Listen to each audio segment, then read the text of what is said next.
welcome to this deep dive. Today, we're tackling something I found, well, truly compelling. It's Sam Altman's surprisingly candid take on AI. Yeah, it gives you this rare window, doesn't it, into the mind of someone who's really, building this future. Exactly. And there's some real eye-openers in there. Our source material for this deep dive, it comes from these excerpts titled Sam Altman, AI Risks and Human Purpose. Right, and specifically from his conversation on Theo Vaughn's podcast this past weekend. It's quite popular. It is. And look, Yeah. you probably heard a lot of the usual chatter about AI, right? But our mission today is really to get this rare, candid look into the thoughts of one of its most, well, influential figures. It's Yeah. not just about the tech itself, but the really deep human questions it brings up. And what's so fascinating here, I think, is just how personal some of these admissions get. I mean, Yeah. you're going to hear Altman's own, surprising hesitation sometimes to use certain AI tools himself, Right. which really sets the stage, for the kind of challenges and choices that lie ahead for all of us. Definitely. It's a chance to hear straight from someone right at the forefront about this intricate dance between, innovation and caution. So, okay, let's jump right in. When you hear the head of OpenAI, Sam Altman, admit he's, and I quote, scared sometimes to use certain AI stuff, what's the immediate takeaway there? For listener trust, I mean. Well, it's huge, isn't it? Does it make them seem more human, or is it like, uh-oh, there's a deeper problem here we should worry about? Both, probably. I mean, it certainly humanizes him, yeah. But more importantly, I think it really exposes this inherent trust deficit that still exists with current AI models. For the CEO of OpenAI to voice these kinds of personal privacy fears, saying, I don't know how much personal information I want to put in because I don't know who's going to have it. Wow. That really highlights a challenge that even the architects, the people building it, haven't fully solved yet. Right. So this isn't just about his own caution, It speaks to this fundamental lack of transparency, maybe, and control that, let's face it, plagues the average user's interaction with AI. Yeah, absolutely. It raises big questions about whether we're truly prepared for, universal adoption, if even he feels that way. Exactly. So, okay, that personal caution is really striking. But it brings us to another big point Altman made. Beyond his own data fears, he also talked about the relentless pace of AI development. Oh, yeah, the speed. When Theo Vaughn asked him about maybe slowing down, Altman's response was, well, pretty revealing. He described the atmosphere among tech companies now as an intense race. Intense is the word. Stating basically, if we don't, someone else will.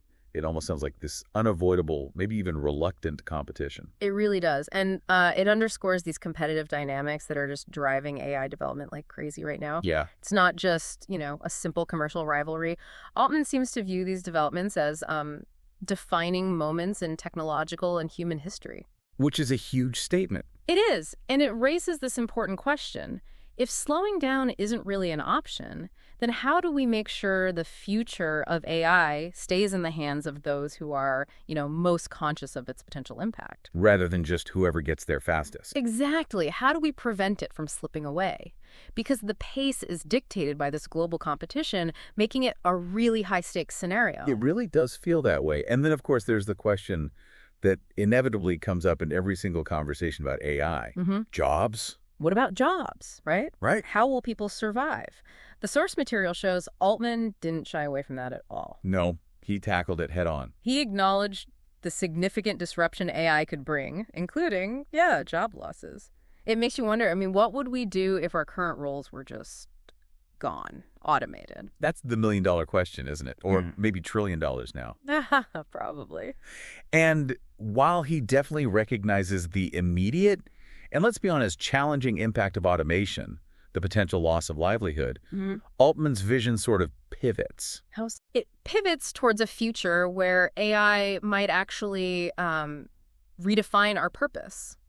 He suggests AI could free humans up to focus more on creative, interpersonal, or philosophical goals. Instead of just economic ones. Exactly, rather than purely economic roles. And that perspective, it really shifts the conversation, doesn't it? From just survival to a reevaluation of what truly makes us uniquely human and what we actually value doing beyond just earning a living.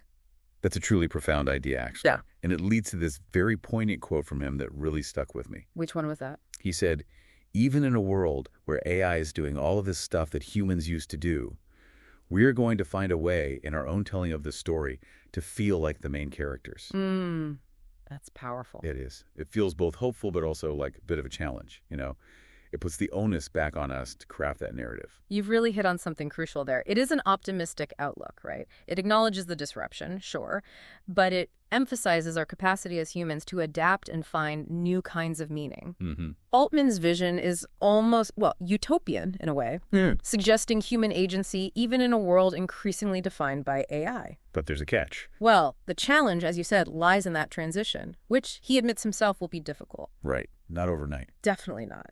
And how society as a whole adapts over years, maybe decades. How do we individually and collectively actually build that new narrative he's talking about? That's the hard part. So, wow. We've walked through some pretty profound territory today. We really have. From the personal caution of, an industry leader who admits he gets scared about AI's privacy implications. Yeah, the privacy thing. To the relentless, almost unavoidable race in AI development. The speed, yeah. And then finally, landing on these huge questions about our jobs, our livelihoods, and ultimately what it even means to be human in this rapidly shifting landscape. And just to sort of summarize that last part, Altman openly acknowledges the significant disruption, the potential job losses AI could cause. That's clear. Yet, at the same time, he offers this really compelling vision, doesn't he, where AI redefines human purpose.